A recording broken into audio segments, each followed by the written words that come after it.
बिस्मिल्लाहिर्रहमानिर्रहीम। अस्सलाम वालेकुम viewers, welcome to chemistry online class second year. आज हम देखेंगे चैप्टर नंबर 9। चैप्टर नंबर 9 क्या है? Aromatic hydrocarbons. एरोमेटिक हाइड्रोकार्बन्स में आज हम देखेंगे इंट्रोडक्शन और उनकी क्लासिफिकेशन एरोमेटिक हाइड्रोकार्बन्स की। सबसे पहले हम देखते हैं जी इंट्रोडक्शन क्या है एरोमेटिक हाइड्रोकार्बन्स का। जी इंट्रोडक्शन की अगर हम बात करें तो जो वर्ड एरोमेटिक है, हाइड्रोकार्बन्स मीन कार्बन और हाइड्रोजन उसके अंदर हैं। अब हमने देखना है एरोमेटिक किस चीज़ को स्पेसिफाई कर रहा है। एरोमेटिक का जो वर्ड है ये ग्रीक वर्ड अरोमा से निकला है, और अरोमा का मतलब क्या है? फ्रेगनेंट, खुशबू। ऐसे कंपाउंड जिनका एक स्पेसिफिक ऑर्डर होगा, खुशबू होगी, उनको क्या बोलेंगे? Aromatic hydrocarbons. इनका अगर हम मॉलिक्यूलर फार्मूला देखें तो उसमें लो रेशियो है किसकी? कार्बन और हाइड्रोजन की। अब इसका मतलब क्या हुआ कि हमारे पास एरोमेटिक हाइड्रोकार्बन का जो वर्ड है ये एक स्पेशल क्लास और ऑर्गेनिक कंपाउंड के लिए है, जिसमें क्या है? मॉलिक्यूलर फार्मूला में लो रेशियो है किसकी? कार्बन और हाइड्रोजन की, और उनका एक स्पेसिफिक ऑर्डर है या फ्रेगनेंस है। उनको क्या बोला गया? Aromatic hydrocarbons. बाद में जब फर्दर स्टडी की गई तो देखा गया कि बहुत सारे ऐसे कंपाउंड हैं जिनकी फ्रेगनेंस नहीं है, लेकिन जब उनकी करैक्टरिस्टिक चेक की गई तो वो एरोमेटिक थे। इसी तरह से बहुत सारे ऐसे कंपाउंड थे जिनकी फ्रेगनेंस थी, और अकॉर्डिंग टू फ्रेगनेंस उनको क्या होना चाहिए था? एरोमेटिक, लेकिन उनकी जब करैक्टरिस्टिक स्टडी की गई तो वो एरोमेटिक नहीं थे। इसका मतलब क्या हुआ कि ये जो शुरू वाली डेफिनेशन थी कि फ्रेगनेंस होनी चाहिए, जिनमें फ्रेगनेंस होगी वो एरोमेटिक होंगे, वो हमारे पास स्ट्रॉन्ग होगी, लेकिन वर्ड एरोमेटिक ही चला, आगे भी वर्ड एरोमेटिक ही इनको नाम दिया गया। उसके बाद जब फर्दर स्टडी की गई तो देखा गया कि जब इनके high molecular weight aromatic hydrocarbons की डिग्रेडेशन की जाती है, उनको तोड़ा जाता है, तो हमारे पास क्या प्रोडक्ट आती है? बेसिक यूनिट जिस तक हम पहुंचते हैं वो क्या है? Benzene and derivatives of benzene. इसका मतलब क्या है कि हमारे पास जब फर्दर स्टडी की गई तो देखा गया कि जितने भी एरोमेटिक कंपाउंड हैं उन सब में 6 कार्बन पाए जाते हैं, ठीक है, और साथ में हाइड्रोजन उसी के अकॉर्डिंग 6 होंगे। अगर कोई सब्स्टिट्यूएंट नहीं लगा, अगर डेरिवेटिव लगा हुआ है, कोई सब्स्टिट्यूएंट लगा हुआ है, तो उस सूरत में और हाइड्रोजन होंगे, ठीक है। अब बाद में जब फर्दर स्टडी की गई तो देखा गया कि बेंजीन क्या है? सिंपलेस्ट मेंबर है किसका? और पेरेंट मेंबर है किसका? एरोमेटिक हाइड्रोकार्बन्स का। बेंजीन क्या है? सिंपलेस्ट मेंबर है और पेरेंट मेंबर है। ये फर्स्ट मेंबर है और साथ में पेरेंट मेंबर भी है। जितने भी हायर कंपाउंड हैं वो सारे बेंजीन के मिलने से ही बनते हैं, ठीक है। बेंजीन जब मजीद 1 रिंग 2 रिंग या उनके ऊपर सब्स्टिट्यूएंट लगाते जाएं तो नेक्स्ट एरोमेटिक कंपाउंड हाइड्रोकार्बन्स बनते हैं। इसका मतलब क्या हुआ कि बेंजीन क्या है? सिंपलेस्ट मेंबर है, और फर्स्ट मेंबर है या पेरेंट मेंबर है किसका? एरोमेटिक हाइड्रोकार्बन्स का, अगर हम देखें जी। उसके बाद अब हमने देखनी है, अगर आपको नज़र आ रहा हो, ये हमने देखा, ये कुछ एग्जाम्पल मैंने लिखी हैं। बेंजीन, बेंजीन क्या है? 6 मेंबर रिंग, ये 6 कार्बन है, 1 2 3 4 5 6। ये जो आपके पास कोने हैं, जो कॉर्नर हैं, ये CH को रिप्रेजेंट कर रहे हैं। ये किसको रिप्रेजेंट कर रहे हैं? CH को। और ये सर्कल किसको रिप्रेजेंट कर रहा है? अल्टरनेटिंग डबल और सिंगल बॉन्ड को, ठीक है। इसका नाम क्या है? बेंजीन। अगर ये वाला हाइड्रोजन हटा के उसकी जगह मिथाइल ग्रुप लगा दें तो नाम क्या आ जाएगा? टोलुइन, ठीक है। इन दोनों में 1-1 रिंग है। अब ये 2 रिंग वाला आ गया, अगर 2 रिंग फ्यूज हुई हैं तो वो नाम क्या होगा? इसका नेफ्थलीन होगा। ये कुछ मैंने एग्जाम्पल लिखी थी बेंजीन के अकॉर्डिंग जी। अब ये मैंने लिखा है स्ट्रक्चर किसका? बेंजीन का। ये देखें, 6 कॉर्नर पे आपने क्या किया? कार्बन लिख लिया, उन सब के साथ 1-1 हाइड्रोजन है, सबके साथ 1-1 हाइड्रोजन लगा दी। साथ में क्या है? Double bond single bond, double bond single bond, double bond single bond, double और सिंगल अल्टरनेट वे में है, ठीक है। तो ये इसके अंदर हाइब्रिडाइजेशन कौन सी होगी? sp2 हाइब्रिडाइजेशन होगी, ठीक है। स्ट्रक्चर क्या होगा? रेगुलर हेक्सागोनल होगा। 6 कॉर्नर है ना, तो रेगुलर हेक्सागोनल स्ट्रक्चर होगा, और ये प्लेनर होगा क्योंकि sp2 हाइब्रिडाइजेशन है, तो स्ट्रक्चर क्या होगा? प्लेनर होगा, ठीक है। ये है जी हमारे पास benzene, first member, parent member, ठीक, सिंपलेस्ट मेंबर है। अब उसके बाद बारी आ जाती है क्लासिफिकेशन की। क्लासिफिकेशन में अगर हम देखें तो हम जितने भी एरोमेटिक हाइड्रोकार्बन्स हैं उनको दो क्लासेस में क्लासिफाई करते हैं। एक है जी मोनोसाइक्लिक एरोमेटिक हाइड्रोकार्बन्स और दूसरी है पॉलीसाइक्लिक एरोमेटिक हाइड्रोकार्बन्स। जो पॉलीसाइक्लिक एरोमेटिक हाइड्रोकार्बन्स हैं इनकी मजीद दो टाइप हैं, एक है आइसोलेटेड रिंग्स वाले और दूसरे हैं फ्यूज्ड रिंग वाले। इनको हम स्टडी करेंगे बारी बारी। जी नेक्स्ट अगर हम टाइप्स की बात करें तो हमने देखा था कि एरोमेटिक हाइड्रोकार्बन्स की दो टाइप हैं, एक है मोनोसाइक्लिक और दूसरे हैं पॉलीसाइक्लिक। सबसे पहले हम देखेंगे monocyclic. Mono mean one, cyclic mean ring. Aromatic hydrocarbons ऐसे हाइड्रोकार्बन्स जिसमें वन बेंजीन रिंग होगा। Those aromatic hydrocarbons having one benzene rings are called monocyclic aromatic hydrocarbons. Example आ जाएंगे, ये देखिए एक एक मैंने बेंजीन रिंग लिखी हुई है। ये बेंजीन ऊपर मिथाइल ग्रुप लगा है, एक हाइड्रोजन हटा के क्या लगा है, मिथाइल ग्रुप लगा है, इसको क्या बोलेंगे, टॉलुइन। ये हमारे पास है बेंजीन, मिथाइल की जगह क्या लगा है, OH ग्रुप, ठीक है, अल्कोहलिक ग्रुप, ये क्या बन जाएगा, फिनोल। ये बेंजीन यहाँ पे क्या लगा है, OH की बजाय क्या लगा है, NH2, ये क्या बन जाएगा, एनालीन, ठीक है।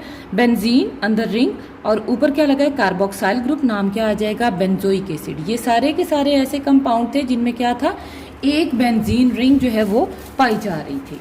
उसके बाद नेक्स्ट अगर हम देखें पॉलीसाइक्लिक एरोमेटिक हाइड्रोकार्बन। अगर हम पॉलीसाइक्लिक को देखें, poly mean many, cyclic mean rings. Aromatic hydrocarbons में ऐसे aromatic hydrocarbons having more than 2 rings, ठीक है, उनको क्या बोलेंगे, polycyclic aromatic hydrocarbons. Those hydrocarbons having 2 और more rings are called polycyclic aromatic hydrocarbons.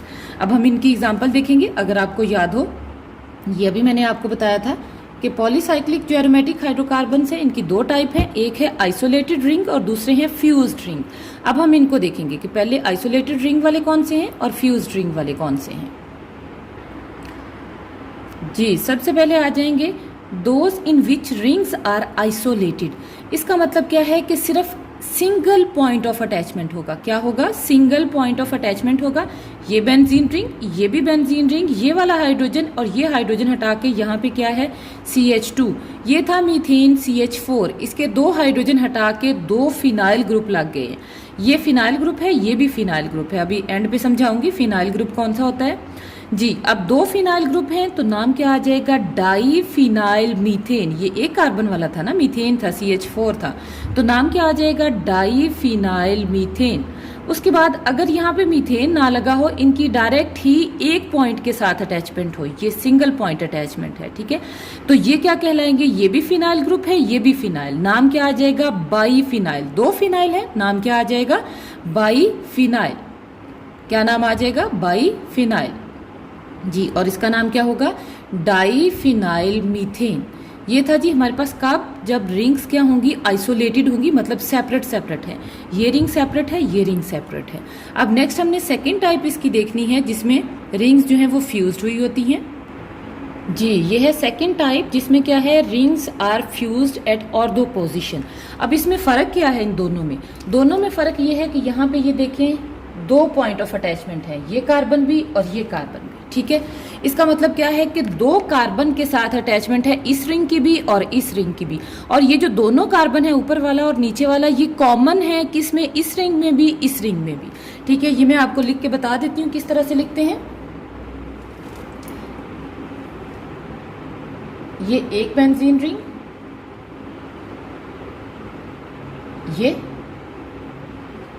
ये उसके कार्बन थे ना, अगली रिंग के भी यही कार्बन है, ठीक। अब ये क्या बन गया, ये दोनों कार्बन कॉमन है इस रिंग के अंदर भी और इस रिंग के अंदर भी।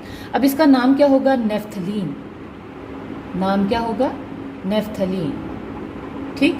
दो कार्बन के साथ अटैचमेंट है, 1 और 2, और ये दोनों कार्बन कॉमन है किसके साथ, दोनों रिंग के साथ। अब यहाँ पे अगर हम देखें, ये है एंथ्रासीन। अब एंथ्रासीन में क्या है, ये दोनों कार्बन भी कॉमन है और अगली जो रिंग है उसमें ये दोनों कार्बन भी कॉमन है। मतलब क्या है, दो दो कार्बन के साथ अटैचमेंट है, तो इसका नाम क्या होगा, एंथ्रासीन। नाम का इसका होगा एंथ्रासीन। अच्छा जी, अब हमने पढ़ा था कि हमारे पास दो टाइप हैं पॉलीसाइक्लिक की, एक जिसमें रिंग्स आइसोलेटेड है। अगर हम देखें तो ये हमारे पास है ये ज़रा देखें, ये हैं जी आइसोलेटेड वाले, इसमें ये रिंग भी सेपरेट है और ये भी सेपरेट है, ठीक है, ये भी सेपरेट है और ये भी सेपरेट है। इसका मतलब क्या हुआ, ये कौन से हैं, आइसोलेटेड हाइड्रोकार्बन्स हैं। दूसरी थी फ्यूज्ड रिंग वाले। अब ये हमने देखा कि हमारे पास रिंग फ्यूज्ड है, 2 कार्बन के साथ अटैचमेंट है किसकी, दोनों रिंग की।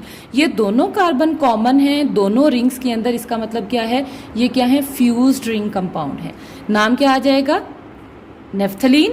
3 रिंग हैं, 2 रिंग हैं तो नेफ्थलीन, 3 रिंग हैं तो एंथ्रासीन। जी ये नेक्स्ट देख लें, फिनाइल ग्रुप क्या होता है। यहां पे सब जगह पे हाइड्रोजन है।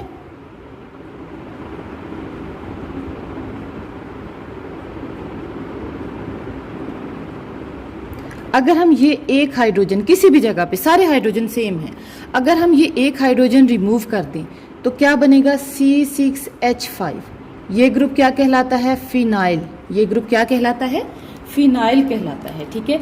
अगर हम देखें, हमने नाम दिया था बाईफिनाइल का, इधर जरा देखें, हमने नाम दिया था बाईफिनाइल का। ये देखें बेंजीन रिंग, यहां से एक हाइड्रोजन हटा लिया, उसकी अटैचमेंट किसके साथ होगी, इस रिंग के साथ। अब ये क्या बन गया है, C6H5। ये भी क्या है, C6H5।